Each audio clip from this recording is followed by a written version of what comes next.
안녕하십니까? 제 이야기를 들어주시는 여러분께 고개 숙여 인사부터 드립니다. 저는 벌써 인생을 60년 이상을 살아온 여자로 제 기구하고 고달픈 인생 이야기 한번 시원하게 털어보고 싶어 이 자리를 빌리게 되었습니다. 인생은 짧게 보면 비극, 길게 보면 희극이라더니 제 인생이 딱 그렇더군요. 항상 내일이 오지 않았으면 했는데 막상 60년을 살아보니 또 다른 모습이더이다. 제 이야기도 아마 똑같을 것 같습니다만 한자 한자 써내려가면서 제 울분과 제 상심, 제 상처까지 전부 내려놓으려고 하니 부디 끝까지 함께 해주시면 감사하겠습니다. 그럼 지금부터 저의 비극이자 지나보니 희극이었던 이야기를 시작해 보도록 하겠습니다. 저는 아주 가난한 시골 촌동네, 진짜로 이런데 사람이 살 수 있나 싶을 정도로 낙후된 촌동네에서 태어난 촌년입니다. 병원을 가려면 차를 타고 20분을 좁기 나가야만 했고 마을 사람들 모두 자급자족하는 생활을 하시던 분들이었습니다. 전기는 겨우겨우 들어오게 되었지만 도시가스 같은 건 당연히 상상도 할 수 없는 동네였고 LPG 가스를 쓰고 있었습니다. 그나마 나중 들어 길이 닦여 차도 들어올 수 있으니 전기도 가스도 신식으로 변경이 되었지. 그 전에는 아궁이에 불 피워서 떼고 촛불에 의지하고 그랬습니다. 제가 살던 집만 해도 초가 지붕이 얹어진 그런 곳에서 10대를 보냈으니 말입니다. 요즘은 남아있는 집도 없어서 사진이나 민속박물관 같은 곳에서만 볼 수 있는 지푸라기 엮은 초가집. 저는 정말 어려운 집안에서 자랐습니다. 가난에서 벗어나지 못하는 집안임에도 불구하고 우리 부모는 아이를 줄줄이 낳았고 맞이인 제 밑으로 딸린 동생이 셋이나 있었습니다. 막내 아들을 낳기 위해서 줄줄이 딸을 셋이나 낳았던 것이었습니다.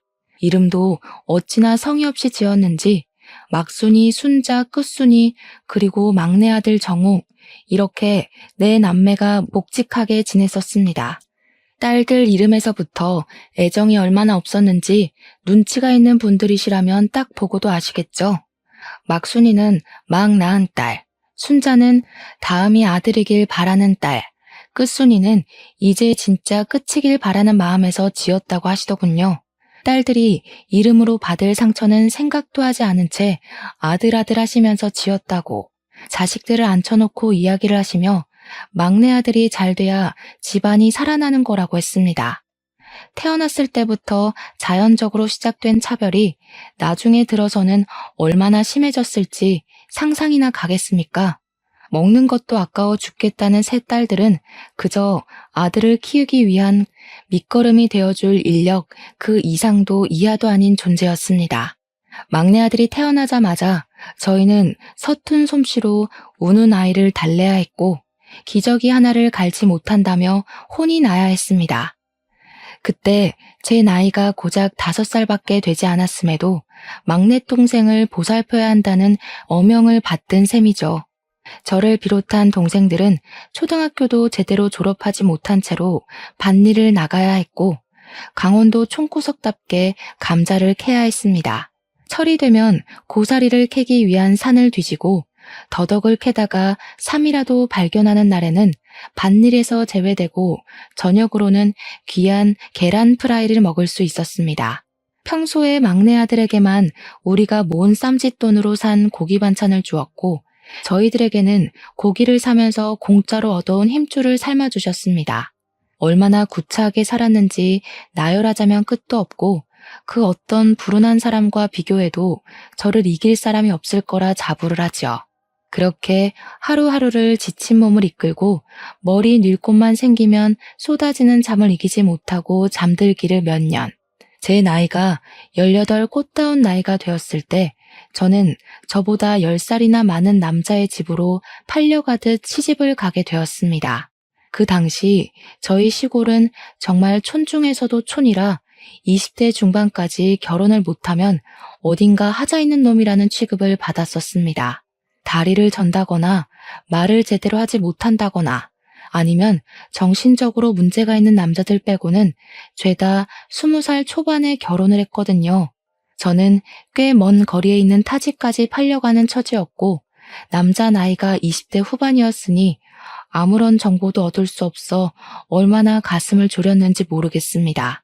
다짜고짜 부모님께서 이 남자랑 결혼을 해야 한다고 사진 한 장을 턱 내밀었을 때는 숨이 막히는 기분이 들었었죠. 저는 도망을 가고 싶은 생각을 했지만 실천하지는 못했습니다. 저에게 볼모로 딸린 여동생들이 있었으니까요.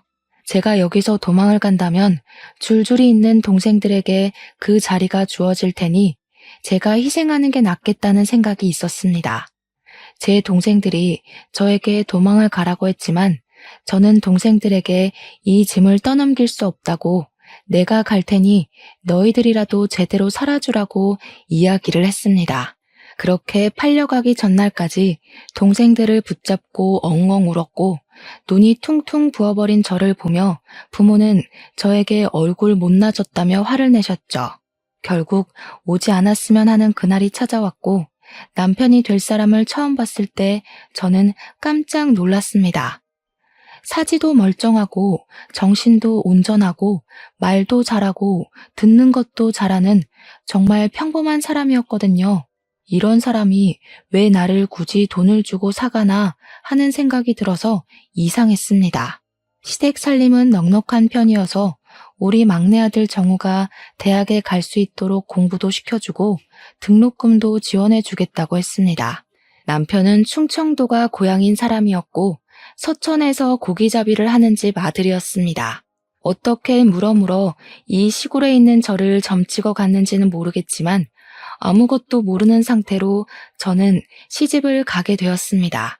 막내는 워낙 집에서 귀한 대접을 받으니 그렇다 쳐도 둘째와 셋째가 참으로 걱정이 되었지만 타지로 나가는 건 처음인지라 제 처지 또한 무한히 걱정이 되었습니다.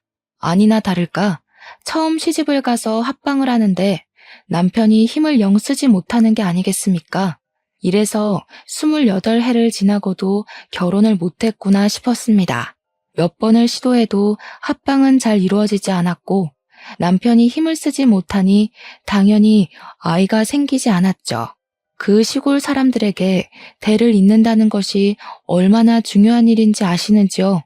아이가 생기지 않는다는 이유로 저는 몰매를 맞는 대역죄인이 되어야 했습니다. 시모는 저에게 일도 제대로 하지 못하는 것이 아이까지 낳지 못한다고 아주 등신을 들여놨다고 화를 내셨습니다. 고기잡이 일이라도 도우라며 난생 처음 배를 탄 날에는 정말 아무것도 못하고 뱃머리에서 구역질만 정신없이 했습니다. 제가 배를 타본 적이 없어서 몰랐는데 뱃멀미가 엄청나게 심한 타입이었나 봅니다. 정말 머리가 어지러워 두 다리를 딛고 서 있을 수가 없을 정도로 심하게 멀미를 했습니다. 저는 제 뱃속의 장기까지 토하는 줄 알았습니다. 일을 못하고 배 구석에 앉아 계속 빌빌거리고 있자 시모는 저를 한 대 두 대 손을 올리기 시작했고 나중에는 손만 번쩍 들어도 벌벌 떨게 되는 수준이 되었습니다. 저는 자아를 잃어버린 사람처럼 시키는 일만 고지곧대로 해야 하는 로봇이 되었습니다. 식사를 차리라고 하면 밥을 하느라 정신을 놓고 청소를 하라고 하면 청소를 하고 노예 같은 생활을 하다 도저히 견디지 못하겠다는 마음을 먹게 되었죠. 시집살이를 시켜도 너무 시키니까 시집을 온 지 2년째 되던 날 울면서 집으로 전화를 걸었습니다. 엄마, 나 정말 죽을 것 같아. 강원도로 다시 돌아가고 싶어요. 제발 이 집에서는 나는 지나가는 개보다 못한 취급을 받는다고요. 그러자 엄마는 저에게 화를 잔뜩 내면서 제가 지금 집으로 돌아오면 17살밖에 되지 않은 정우는 대학을 어떻게 가겠냐고 말했습니다. 시댁에서 매달 집으로 돈을 보내주어서 정우가 모자람 없이 공부도 하고 동생들도 배부르게 먹으며 살고 있다고 하더라고요. 제가 여기서 버텨야 그 돈이 계속 지급이 될 거고 정우도 대학을 번듯하게 나와야 나중에 집안을 위해 힘쓰지 않겠냐고 하더군요. 저는 너무나도 서운하고 눈물이 왈칵 쏟아졌습니다. 그 뒤로는 집에 전화하는 것도 기피하게 되었습니다. 전화를 해봐야 위로의 말을 듣기는커녕 제 처지를 실감하는 비수만 꽂혔으니까요. 간혹가다 동생들이 전화를 받을 때만 통화를 했는데 동생들이 하는 말이 막내가 벌써부터 사고만 치고 다니고 공부도 쥐뿔 못한다고 하더라고요. 그러면서 저에게 늘 배가 고프다고 매달 저희 시댁에서 보내주는 돈으로 막내 동생에게만 고기를 사준다고 서럽다고 하더라고요. 저에게는 동생들이 배부르게 먹고 있다고 했는데 그게 모두 거짓말이었던 겁니다.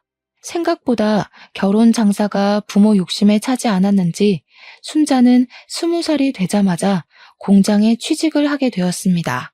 정우에게 들어가는 돈이 많다며 돈을 벌어와야 한다고 난리를 쳐서 어쩔 수 없이 공장에 취직을 했다는 것이었습니다. 아직 나이가 되지 않아 공장에 들어갈 수 없는 끝순이는 여전히 남의 집 밭일을 도우면서 하루를 보내고 있다고 하더라고요.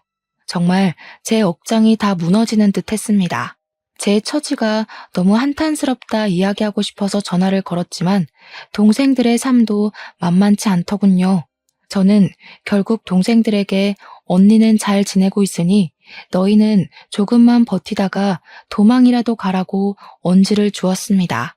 저는 시댁에서 온갖 구박을 다 당하며 살고 있었지만 제 슬픔을 동생들에게 굳이 티내지 않았습니다.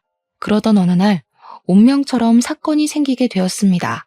고기잡이를 나갔던 시부모 둘이 사고를 당하게 된 것이었습니다.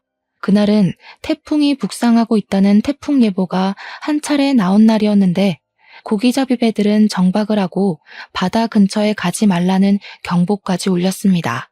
하지만 다른 배가 뜨지 않으니 본인들이 후다닥 나가서 한 타임만 쓸고 오면 된다고 시모가 욕심을 바락바락 부린 것입니다. 남편은 태풍이 분다고 하니 위험하다고 고기잡이를 나가지 말자고 몇 번이나 말렸지만 시모는 그런 남편에게 그러니 네가 물러 빠진 거라고 욕을 퍼부었습니다. 나가서 일하겠다는 사람이 없으니 30분 이내로 돌아오겠다며 시부와 시모만 배를 타고 나갔습니다. 저에게도 같이 가자 몇 번이나 요구를 했지만 남편이 뱃멀미도 심한 사람인데 나가봐야 도움도 안 된다고 해서 저랑 남편만 두고 떠나셨습니다. 하지만 예상보다 빠르게 진입한 태풍으로 인해 파도는 너무나도 셌고 고기잡이 배는 전복이 되었고 시부와 시모는 시신조차 찾을 수 없게 되었습니다. 욕심을 부리더니 고기밥이 된 것이라며 마을 사람이 모두 입을 모아 그들의 우매함을 꾸짖었습니다. 갑자기 일어난 사고에 저와 남편은 놀라서 입을 다물 수가 없었고 시신 없는 장례를 치러야 했지만 솔직히 저는 속으로 너무 기뻤습니다. 저를 구박하던 두 사람이 한순간에 사라진 것도 그렇고 천벌을 받아 지옥으로 떨어졌을 거라 믿어 의심치 않았거든요. 문제는 장례를 다 치르고 나서 유일한 밥벌이 수단이었던 배가 사라지고 나니 우리 남편이 할 일이 사라진 것입니다. 배를 다시 사자니 그만한 돈이 없었고 당장 다른 일을 알아보자니 남편에게는 할 줄 아는 것이 고기잡이밖에 없었던 거죠. 다른 집 배를 타자니 뱃삭이 적고 이리저리 재고 따지다가 결국에는 동네 어르신의 도움을 받게 되었습니다. 어르신은 수산 경매 쪽에서 오래 터를 잡고 일을 하시던 분이었는데 남편이 전전긍긍하고 있으니 수산 경매 일을 해보라 권유해 주셨던 겁니다. 남편은 더 이상 놀고 먹다가는 둘 다 손가락만 빨게 생겼다면서 수산 경매 일에 뛰어들었습니다. 남편에게는 수산 경매일이 뱃일보다 훨씬 적성에 잘 맞았는지 아주 빠르게 적응을 해가기 시작했습니다. 저는 그런 남편을 도와서 무슨 일을 하면 좋을까 고민을 하다가 남편의 경매장에서 생선을 싸게 구입해 올 수 있다는 것을 알아차렸습니다. 그러고는 수산 경매장 옆에 있는 시장에서 생선을 싸게 떼와 팔기 시작했습니다. 처음에는 생선 눈깔이 정말 죽기보다 싫었는데 적응해 가니까 점점 괜찮아지더라고요. 그렇게 둘이 살기 시작하면서 서로 의지하게 되고 대화도 많이 늘게 되었습니다. 결혼한 지 몇 년이 지나고 나서야 남편이 생각보다 나쁜 사람이 아니라는 것을 알게 되었습니다. 알고 보니 시부모의 등살에 그동안 기가 죽어서 아무 말도 못하고 순종적으로 살았던 사람이더라고요. 서로에게 있었던 오해가 서서히 풀리면서 저희 사이가 무척이나 좋아지게 되었는데 그 덕인지 결혼한 지 5년 만에서야 아이가 들어섰습니다. 그동안 남편은 정신적인 압박으로 인해 모든 것이 잘 되지 않았다고 했습니다. 시부모가 사라지면서 그런 압박에서 벗어나게 되니 저희도 순조롭게 임신이 되었던 겁니다. 제 나이 23살에 임신을 했고 24살에 떡두꺼비 같은 아들을 낳았는데 남편이 아이를 보자마자 눈물을 뚝뚝 흘리면서 시부모 생각이 절로 난다는 겁니다. 우리 부모님이 이 아이를 봤어야 했는데 하면서 우는데 이상하게 정남이가 뚝뚝 떨어지더라고요. 아무튼 제가 출산했다는 소식에 우리 부모님이 염치도 없이 병원으로 찾아와 주셨고 아주 황당한 소리를 하시더군요. 우리 딸이 죽을 고비를 넘겨가면서 아들을 출산했으니 출산 기념으로 돈 좀 주고 해야 하는 거 아닌가? 대를 이을 아들을 떡하니 낳았는데 한 푼도 안 주면 서운하지 않겠나? 그게 무슨 소리야? 도대체 병원까지 와서 왜 나를 수치스럽게 만드는 거야? 말 맞다나 아들을 낳은 건 난데 돈은 왜 엄마랑 아빠가 챙기겠다는 거예요? 그런 소리 하지 말고 조용히 가세요. 이게 어디 지 부모한테 눈을 바락바락 뜨고 덤벼? 너 낳아준 게 누구야? 나야 나. 나 아니었으면 네가 태어나기나 했겠어? 이런 아들을 낳을 수나 있었겠어? 이게 다 엄마랑 아빠가 너 잘 낳아서 아들도 낳고 한 거 아니야. 돈을 주지 않으면 내 딸이랑 내 딸이 낳은 손주까지 강원도로 데리고 가겠네. 도대체 나한테 왜 그래요? 이제는 내 아이를 볼모로 잡고 돈을 내놓으라고 할 수 있어요? 나한테 해준 게 뭐가 있다고. 내가 아등바등 힘들게 살 때 모른 척 해놓고는 이제 와서 내 딸? 내 손주? 정말 염치가 없어도 너무 없으시다. 이래놓고 돈 받아가면 나 몰라라 할 게 뻔한데 지금 나한테 돈을 달라고? 우리 부부한테 용돈을 줘도 모자랄 판에 애를 볼모로 잡고 돈을 달라고? 네가 이렇게 강짜를 부려봐야 우리한테 씨알이나 먹히겠나?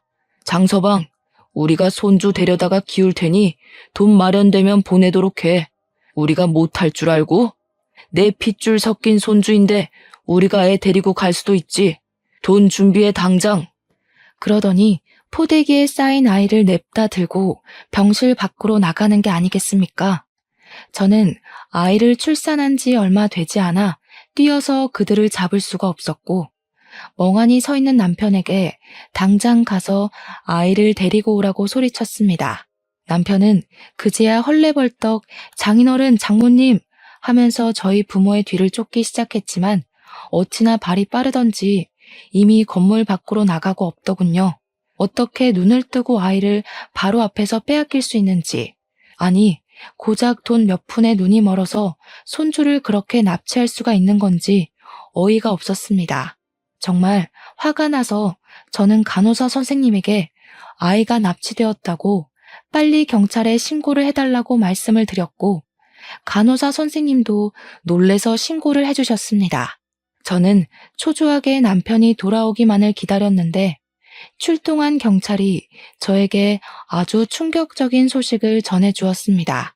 경찰차가 출동을 했고 병원으로 달려오는 중 사거리에서 웬 남자가 차에 치였는데 그 앞에 아이를 안고 있는 노부부가 있더랍니다.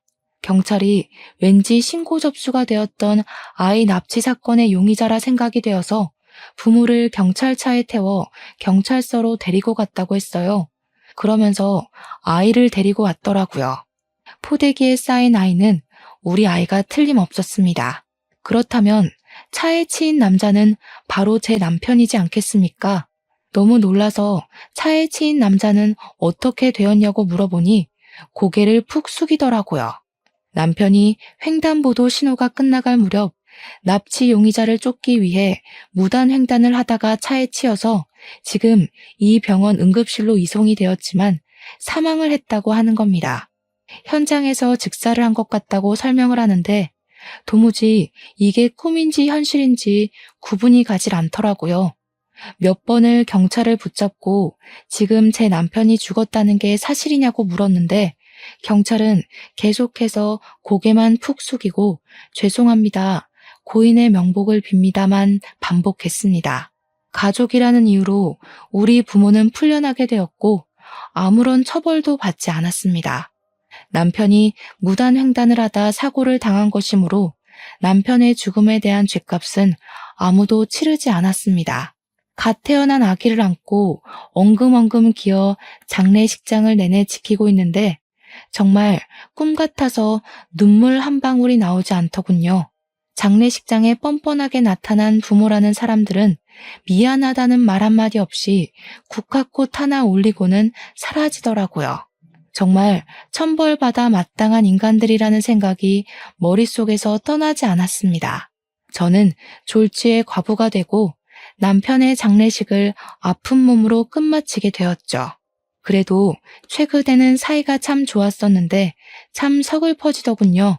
아무리 시집살이를 당하는 동안 제 편 한 번 들어준 적 없는 무심한 놈이었다지만 시부모가 돌아가신 이후에는 사이가 달라져 정이 붙었나 봅니다. 그렇게 원하던 아들까지 낳았는데 우리 아들 커가는 것 한번 지켜보지 못하고 이리 허무하게 떠날 줄 알았겠습니까? 남편을 바다에 뿌려주고 나서야 빈자리가 실감났고 우리 아들을 어떻게 키워야 할지 참으로 막막했습니다. 서러운 와중에 우리 부모가 다시 나타나서는 애까지 데리고 어디 가서 뭐 해 먹고 살 거냐며 본가로 들어오라고 막무가내로 굴었습니다. 저는 아무런 힘이 남아있지 않은 상태였기에 그대로 끌려서 강원도에 틀어박히게 되었죠. 본가에 가서 딱 3일간 죽은 사람처럼 지내고 있으니 저에게 삿대질을 하며 정신 차리라고 돈을 벌어오라고 화를 냈습니다. 갓난아기를 업어 키우기도 모자란 시간에 돈을 벌어오라고 하루 종일 난리를 쳐대니 매일매일 지옥이 따로 없었습니다. 제가 서천에서 지내는 동안 둘째와 셋째마저 팔려가듯 시집을 가게 되었더라고요. 그들에게서 받은 돈으로 막내 아들 정호의 뒷바라지를 하고 있었는데 이놈이 대가리도 나쁜지 대학 시험에서 낙방을 하고 있었습니다. 재수를 한다, 삼수를 한다 하며 집안에 있던 돈은 다 털어가더니 결국에는 계속된 실패에 술독에 빠져 살고 있더라고요. 우리 부모는 그때에도 정신을 차리지 못하고 술을 퍼먹는 아들의 술값을 대주고 있었습니다. 저는 결국 이 집안의 생계를 책임져야만 했고 우리 아들에게 먹일 분유값이 필요했기에 매일같이 밭일을 나가 하루 일당을 벌어오게 되었습니다. 아기가 차라리 조금만 더 컸어도 공장에 취직이라도 할 텐데 아직 너무 아기라 떼어놓고 10시간씩 일을 하는 건 무리였습니다. 그렇게 악착같이 버텨가며 1년을 보내고 우리 아들이 돌이 되었을 무렵 정우는 4번째 대학 입학시험에서 낙방을 했습니다. 그러자 그렇게 믿어 의심치 않던 우리 부모도 정우에게 막말을 쏟아부으며 탓을 하더라고요. 에라이 돌대가리야. 여태까지 너 공부시킨다고 쏟아부은 돈이 얼마인 줄 알아? 그 돈이었으면 우리 아파트 샀다. 다 썩어 빠진 집에 살면서 네 뒷바라지를 그렇게 했으면 떡하니 대학 붙어서 의사가 되어야지. 허구한 날 술만 처먹고 공부는 하지도 않고. 그래서 어떻게 의사가 돼서 우리를 호강시켜줄 셈이냐? 그 말에 동생은 엄청나게 화를 내며 집안을 뒤집어 엎기 시작했습니다. 정말 고래고래 소리를 지르며 집안 집기를 다 던지는 바람에 우리 아기가 깨서 엉엉 울기 시작했죠. 내가 언제 의사가 되겠다고 했어? 그게 다 엄마 아빠 욕심이었지. 나는 그냥 대충 살다 대충 죽으려고 했다고. 그리고 술값 대준 게 언젠데? 언제는 나보고 스트레스 풀 겸 술이나 마시라더니 왜 이제 와서 딴소리야? 내가 언제 의사한다고 했어? 그리고 애새끼는 왜 이렇게 울어대는 거야? 정신 사납게. 이딴 집구석에서 공부를 하라고? 퍽이나 되겠다. 우리 아이가 엉엉 우니 부모도 정우도 애 때문에 정신 사납다며 화를 냈고 저는 그 밤늦은 시간에 아이를 업고 밖으로 나왔습니다. 애를 달래서 잠이 들면 다시 집으로 조용히 들어가 몸을 뉘어야겠다 생각하며 애를 업고 동네를 한 바퀴 두 바퀴 돌기 시작했죠. 자꾸만 히끗히끗하며 우는 아들 녀석 때문에 저는 2시간 동안 쉬지 않고 마을을 걸으며 돌아다녀야 했어요. 겨우겨우 잠이 든 기색이 보이자 집으로 슬슬 걸어가고 있는데 웅성웅성 사람들이 몰려드는 소리가 들려서 뭔가 싶었죠.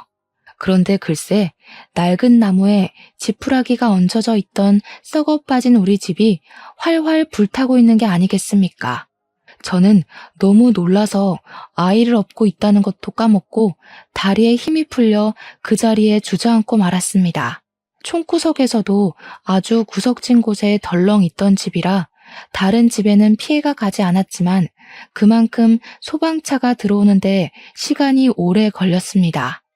겨우겨우 불을 끄고 소방관들이 들어가서 사상자가 있나 살피고 있는데 글쎄 불에 탄 시신 3구가 나왔다는 겁니다. 불에 새카맣게 타버려서 신원 확인을 하려면 오래 걸릴 것 같다고 하는데 제가 우리 부모와 막내 동생 같다는 이야기를 했습니다. 그러자 주변에서도 너도 나도 증언이 이어지기 시작했습니다. 다 깨부수는 소리가 났다. 너 죽고 나 죽자 하는 소리를 들었다. 하도 시끄러워서 찾아오니 불이 났더라.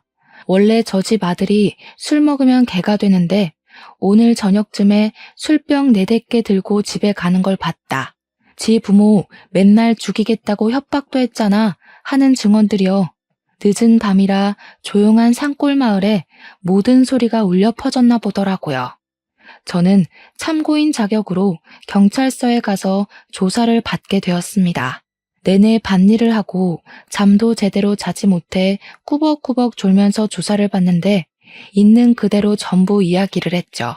동생이랑 부모가 다투는 소리에 애가 깨는 바람에 어쩔 수 없이 다시 재우려고 밖으로 나왔다고요. 처음에는 제가 나가고 얼마 있지 않아 사고가 나서 그런지 저도 용의자로 올라갔었는데 제가 애를 안고 마을을 내내 돌았고 딱히 합의점을 찾을 수 없는지 풀어주더라고요. 저는 모든 게 까맣게 타버린 집으로 돌아가 아무것도 건지지 못하고 오갈 곳 없는 신세가 되었습니다. 그러던 도중 남편이랑 저랑 살던 전셋집이 생각이 났습니다. 부랴부랴 부모 손에 이끌려 강원도로 오느라 짐도 빼지 못하고 전세 기간도 남아있던 그 집 말입니다.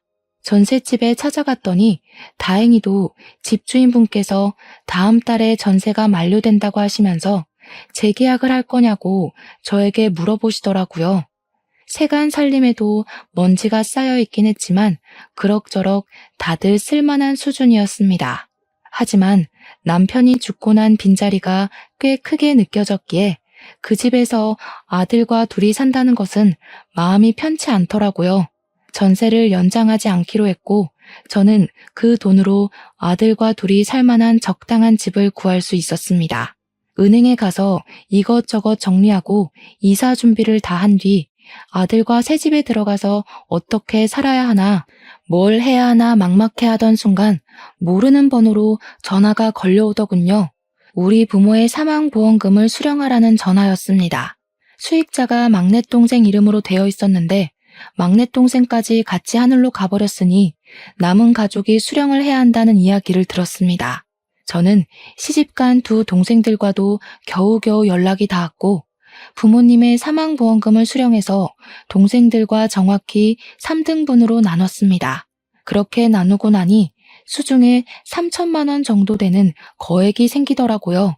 처음부터 끝까지 도움이 안 된 부모였지만 죽고 나서 돈이라도 챙겨주니 감사하더군요. 동생들과 돈을 나누며 우리 부모는 천벌 받은 거라고 아들이랑 같이 하늘나라에 가서 오순도순 살라며 낄낄거리고 헤어졌습니다. 그렇게 예상하지 못했던 보험금을 수령하고 나니 우리 남편의 사망보험금은 없었나?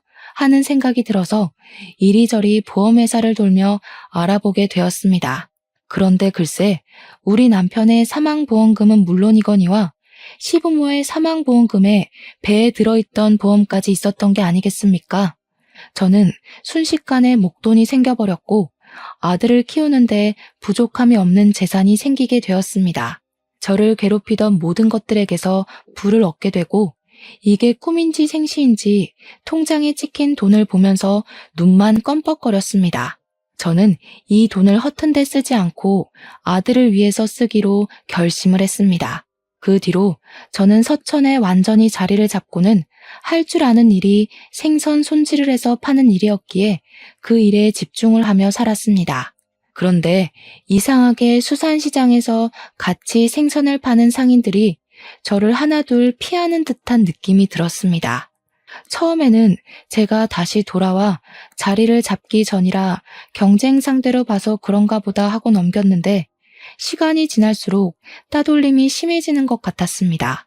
알고 보니 상인들 사이에서 제 팔자가 드세도 너무나도 드센 여자라고 소문이 퍼지기 시작해서 저를 피해 다녔다는 걸 알게 되었습니다. 저 여자 말이야. 생긴 건 조용조용하게 생겨서 팔자가 드세도 굉장하게 드세다면서 시부모도 죽고 남편도 사고로 가버리고 거기다가 지 부모의 동생까지 불타 죽었다던데? 그러니까 말이야. 시부모는 물에 빠져 죽고 남편은 교통사고로 죽어 지 부모는 불타 죽어. 아주 삼박자 제대로지 뭐야? 저렇게 기구하고 드센 팔자랑은 가까이 가면 기빨려서 안 되는 거 알지? 또 어찌 알아? 우리까지 큰일 날지. 그런 이야기가 돌고 돌아 결국에는 제 귀에까지 들어오게 된 것이었습니다.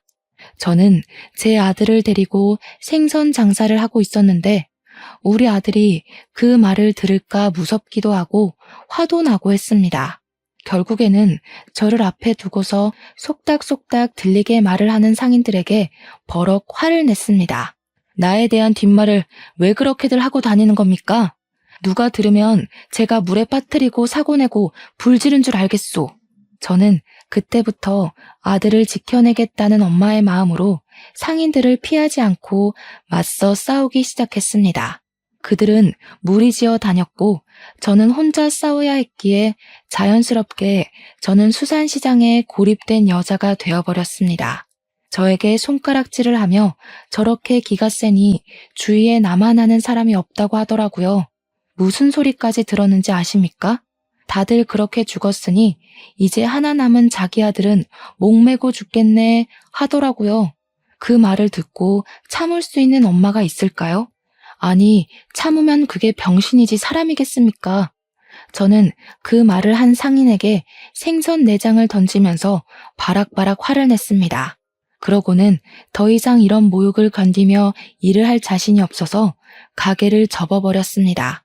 그 뒤로는 서천 어디를 가도 저를 손가락질한다는 듯한 기분이 들어서 아들을 데리고 머나먼 부산으로 이사를 오게 되었습니다. 그렇게 부산에 정착을 하고 20년이 넘는 세월을 보냈고 아들은 당당하게 부산에 있는 회사에 취업까지 하게 되었습니다. 저는 부산에서 작은 국밥집을 차려서 장사를 하고 있었습니다. 아들은 부산에 있는 대기업 공장에서 일을 하고 있었고요. 우리 모자가 살기에 모자람이 없었고 아들이 장가만 가주면 제 인생의 큰일은 모두 치르는 거구나 하고 생각을 하고 있었죠. 저의 노후는 돌아가서 시부모와 부모, 남편의 보험금으로 전부 준비를 마친 뒤였으니까요. 그러던 어느 날 우리 국밥집에 정말 꾀지지한 여자가 들어와서는 꼬깃꼬깃 2,000원을 내밀고 공깃밥 한 개에 국물 1,000원어치만 주면 안 되겠냐고 하더라고요. 행색이 거지 같아 보였는데 거지라고 하기엔 너무 젊은 여자라 좀 이상하긴 했습니다. 여자가 불쌍하고 애처로워 보이니 제 젊은 시절 고생했던 기억이 문득 떠오르더라고요. 저는 원래 제가 가장 불쌍하고 불우한 사람이라 생각하며 살았기에 그런 사람들을 봐도 도우려는 마음을 가지지 않았습니다. 근데 이상하게 마음이 쓰이더라고요. 그래서 일단 아가씨 이리 와서 좀 앉아봐. 밥 줄게 하고는 고봉밥을 떠서 국밥 한 그릇을 말아주었습니다. 고맙습니다 하고 작게 말을 하더니 허겁지겁 먹기 시작하는데 잘 먹어도 너무 잘 먹더라고요. 일주일을 굶어도 저렇게는 안 먹겠다 싶을 정도로 말이죠. 저는 아가씨에게 배고프면 밥 더 줄 테니까 천천히 먹으라고 했습니다. 그러니 제 눈치를 힐끗 보면서 천천히 밥을 먹기 시작하는데 어딘가에 쫓기는 사람처럼 보여 마음이 아팠습니다. 밥을 다 먹고 나더니 2,000원을 내밀면서 잘 먹었습니다 하더라고요. 그런데 다 구겨진 그 2,000원이 전 재산으로 보였는데 제가 어떻게 그 돈을 받을 수가 있겠습니까? 저는 그 돈을 다시 아가씨 주머니에 넣어주면서 됐다고 사정이 딱해 보여서 밥 한 그릇 말아준 거라고 했습니다. 그러니까 그 아가씨가 갑자기 눈물을 뚝뚝 흘리면서 나중에 꼭 갚겠다고 정말 감사하다고 하는 겁니다. 순간 느낌이 싹 들어오는데 이상하게 이대로 그냥 보내면 안 될 것 같더라고요. 아가씨, 혹시 어디 일할 곳 있어? 아니요. 그러면 혹시 우리 가게에 직원 하나 구해보려고 하는데 아가씨가 일해볼래? 내가 월급은 많이 못 줘도 밥은 꼬박꼬박 줄 수 있어. 당장 어디 일할 데 없고 갈 데 없으면 우리 가게에서 한번 일해봐. 그러니까 조심스럽게 정말 자기가 이곳에서 일을 해도 되겠냐고 묻더라고요. 당연히 된다고 마침 잘 됐다고 했습니다. 그러고는 그 아가씨 손에 5,000원을 쥐어주면서 그 꼴로는 왔던 손님도 나가게 생겼으니 일단 목욕탕에 가서 씻고 오라고 했습니다.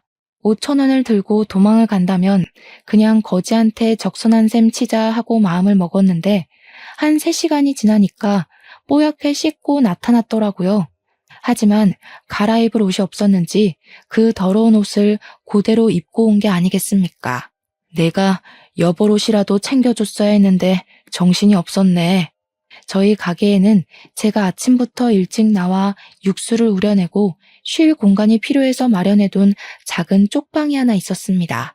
거기에 옷까지 몇 벌을 두고 땀이 나면 갈아입고 했었는데 그 옷이 생각이 나서 아가씨에게 하나 건네주었죠.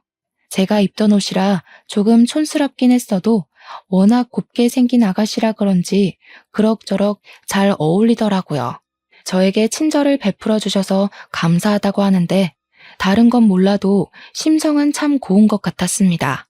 그게 인연이 되어 우리 가게에서 쭉 일을 하게 되었고 오갈 데가 없는 상황인 것을 알게 되어 제 가게 쪽방에서 지내며 일을 하게 도와주었습니다. 그렇게 한 3개월을 같이 손발을 맞춰보니 일도 잘하고 손도 야무지고 눈치도 빠르더라고요. 근데 아가씨는 부모는 어디 가고 혼자 그 꼴로 돌아다니게 된 거야? 태어났을 때부터 어머니는 안 계셨고요. 아버지와 둘이 살았는데 아버지께서 사업에 실패하시고 도박 중독자가 되셨어요. 도박 자금이 부족해지자 결국에는 사채를 빌려다가 쓰셨고 사채업자를 피해서 혼자 도망을 치게 되었어요. 제가 집에 있었는데 저를 납치해서 술집에 팔아버리겠다, 장기를 팔아버리겠다 하는 이야기를 듣게 되었거든요. 아이고, 고생 많았네. 그러면 사채업자는 따돌린 거야? 납치를 당했었는데 죽기 살기로 달리는 차에서 뛰어내려서 밤이고 낮이고 노숙을 하며 여기까지 도망쳐 오게 됐어요. 제 고향이 원래 경주였거든요. 일단은 여기까지 숨어들었으니 못 찾을 것 같긴 해요.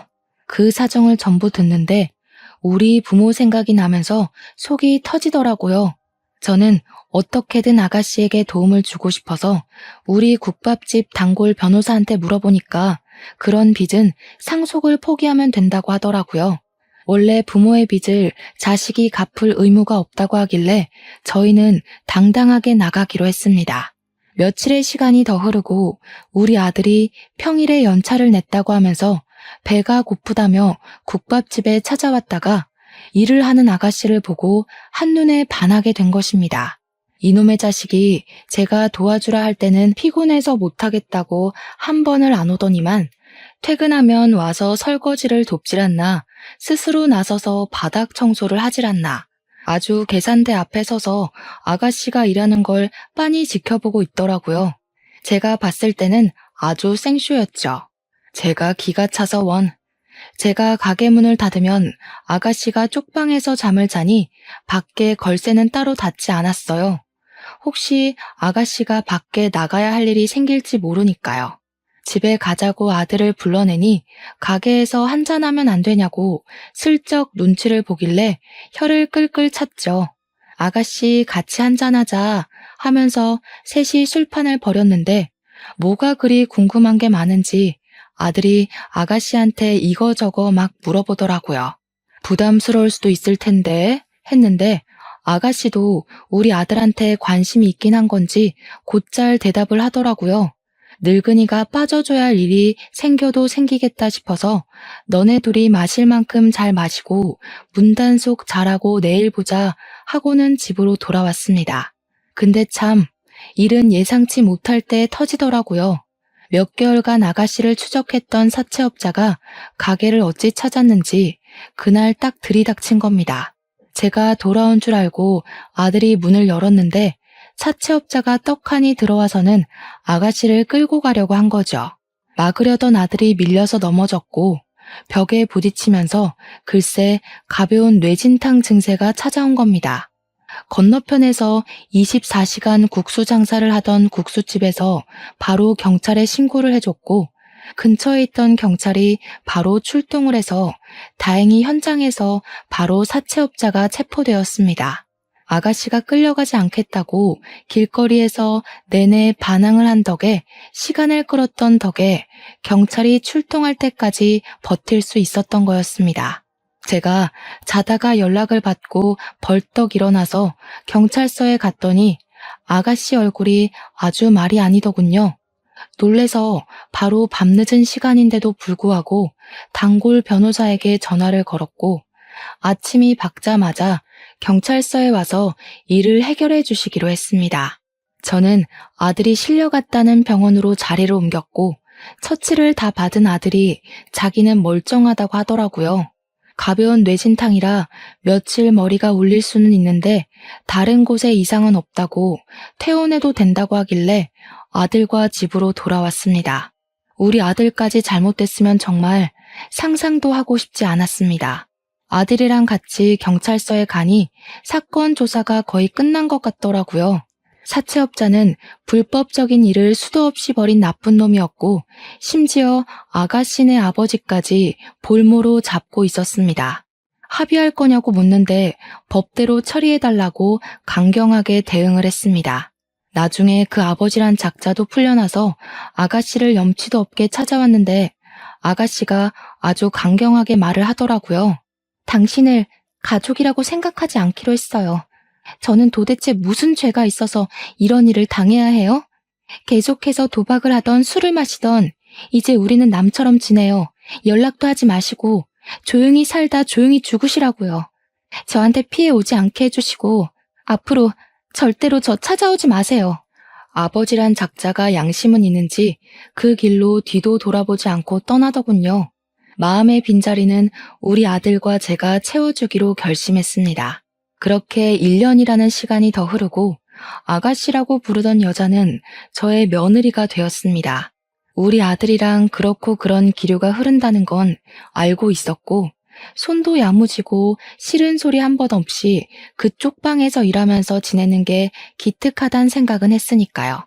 사채 일도 잘 해결이 되었고 그 사채업자는 결국 다른 건에서 수배가 내려진 상태인 게 밝혀져 감옥에 들어가게 되었습니다.